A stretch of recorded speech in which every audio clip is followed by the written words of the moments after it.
रहा है कि ये जो जीवन है इसकी कदर कर लें, इसका मूल डाल लें।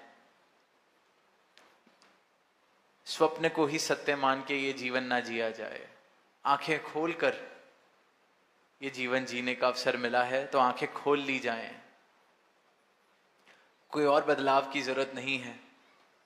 कहीं कोई ऐसी बात नहीं कि इतने घंटे एक टांग पर खड़ा होना होगा, इतने घंटे किसी कमरे में रहना पड़ेगा, दिन का इतना समय कोई और कर्म करने पड़ेंगे। बिल्कुल भी नहीं।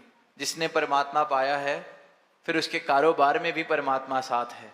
वो नोट भी गिनता है तो परमात्मा साथ है, वो खाना भी खाता है तो परमात्मा साथ है। क्योंकि परमात्मा कहीं दूर नहीं है। जिसने सही मायनों में इस सत्ता के तत्व रूप से दर्शन किए हैं तो वो फिर कहने को सिर्फ सर्वव्यापी नहीं कहता, वो दर्शन करता है इस सर्वव्यापी के। वो सिर्फ ये कहता नहीं है कि राम हर कण में समाया है, हर घट में समाया है, फिर वो राम के दर्शन करता है। वो सिर्फ कहता ही नहीं है कि अल्लाह शारक से भी करीब है, वो देख रहा है, देख रहा है फिर कह रहा है।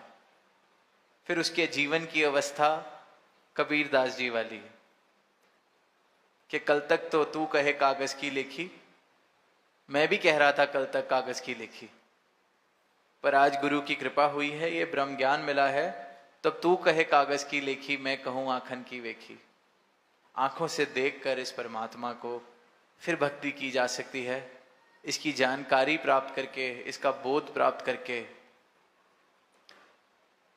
भ्रांतियां, भ्रम मिट जाते हैं, वैर विरोध के कारण मिट जाते हैं।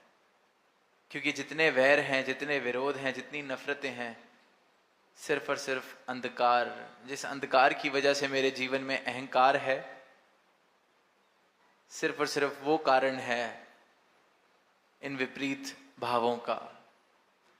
और जहां ये अंधकार मिट जाए,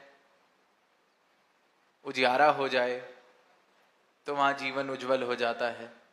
वहां फिर ऐसे भावों की गुंजाइश नहीं रहती, वहां फिर मानवीय गुण बसते हैं, वहां फिर प्रेम, करुणा, नम्रता, सहनशीलता वाले भाव बसते हैं। और इन्हीं भावों के आधार पर एक सुंदर धरा सजाई जा सकती है। इन्हीं भावों के आधार पर एक सुंदर हृदय बन सकता है, जो एक सुंदर परिवार बना सकता है, एक सुंदर मोहल्ला बना सकता है, एक सुंदर समाज बना सकता है। ऊपर ऊपर की सजावट किसी काम नहीं आने वाली। सबको बहुत खूबसूरत वस्त्र मिल जाएं, सबके